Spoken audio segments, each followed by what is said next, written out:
welcome back. My next guest won us over with his incredible voice when he became the X Factor champ in 2009. And now, Joe Mcelderry is hoping he can do it all over again on Pop Star to Opera Star. Non quiero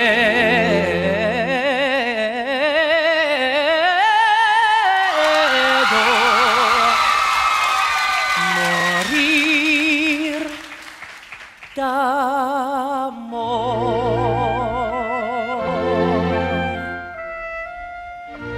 I'm very impressed. That was almost a chaka-chaka performance. You are able to sing chaka-chaka. Well, adorable. Basically, we loved you.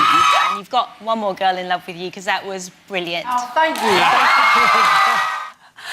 Didn't you do well? Were you thrilled with how well you did? Yeah, I mean, I didn't expect to get them kind of comments. Especially first week with all the training and everything, you know, you never think you're quite there. Yes. But when I got onto the set, I thought, right, OK, I'm just going to have to forget everything I've been taught and just sing it, because if you think about everything, it just puts you off. Is it because we were just chatting there during the break, and you were saying that the physical sort of element of singing in an operatic style is so vastly different to how you've always sung? It is. You were saying you got to sing out the back of your head. Yeah, well, the way they describe it, I'm still not getting this at the minute. But instead of projecting it outwards, they say it's kind of sending it through the back of your head, and that positions the kind of way you should be standing when you sing, but it's, and then they're like, right, loosen off, but I'm like this trying to hold this position, and it's just sing out the back of your head, but relax. Yeah, it's so like unordinary to me. You know, it's not what I'm used to. You came across so naturally, and I think probably lots of people, when they heard that you were doing this show, thought, oh, he's a shoo-in, because there were so many comments when you did X Factor that you had this sort of musical theatre style of singing.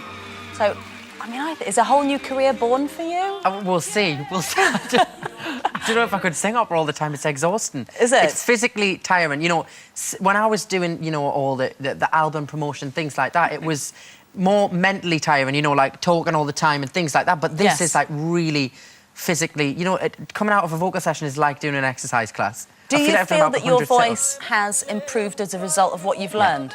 Definitely. You know, I'm doing shows up and down the country still in between this, and when I'm flicking back to pop, my voice, as I would say, I can feel it. You know, I'm hitting the high notes that I might have found slightly difficult a lot easier, because I'm using the techniques, and it's strengthening, you know, it gives you stamina. How fantastic it's is amazing. that, as it sets you on? You're not even 20 yet, are you? I know. Not 20 even 20? next Thursday. We were saying it's just about 18 months since you won X Factor. How do the two experiences compare? Obviously, you're more at ease on television and in front of an audience and judges now. They're quite similar in the intensity of it. I mean, nothing will ever beat the intensity of X Factor, I don't think. You know, it's such a huge, like, whirlwind of emotions, and you know, it's massive. But this is exactly the same. You know, the vocal sessions, all the filming, everything that comes with it, and I'm enjoying that. You know, I enjoy the live TV side of things, and it's just a different style of singing. That's kind of the difficult part. Now, a big part of your experience on X Factor, of course, was that your mentor was Cheryl Cole. You had sort of an extraordinarily close friendship, as well as the mentorship that was going on. She's had her own sort of travails in the newspapers.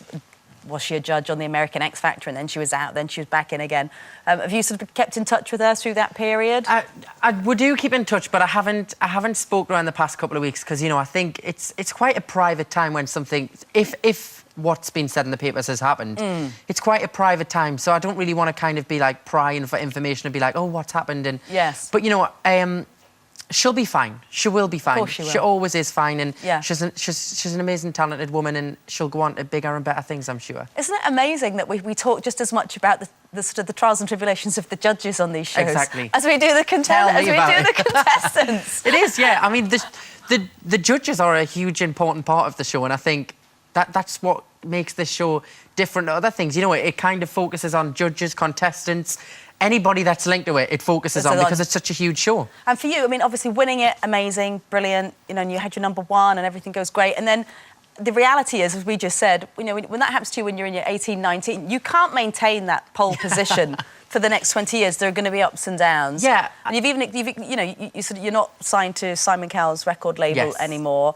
How did you deal with that sort of roller coaster thing kicking in? That it's not brilliant all the time. There are some challenges. I think, you know, I have a strong family and friends that I keep very close around us, and I think, you know, I always knew that it's impossible to stay at that kind of level all the Yes. time. You know, in anybody's career, you always have bits and ups and downs. And I think because I always thought that from entering the show day one, I never expected to win, and I felt really lucky to be in that position.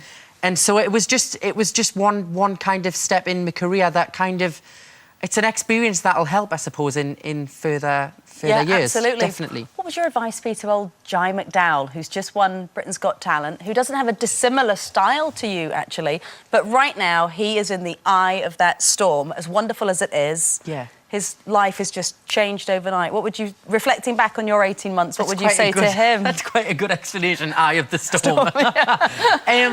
No, I think you've got to enjoy. You've got to stay true to yourself, because it's very, very, very easy to get lost in that kind of craziness when you're in it. And I think, you know, take time out, get time off, go and spend time with your friends and family, and just get that normality, because that's the most important thing that I've realised, that you need to kind of just keep flicking back now, because it's easy to just get washed up in it all. Yes, and sort of lose touch with actually who you are. Reality. You're very good at that, because I saw your mum in the canteen earlier today. She's here. Is that Eileen?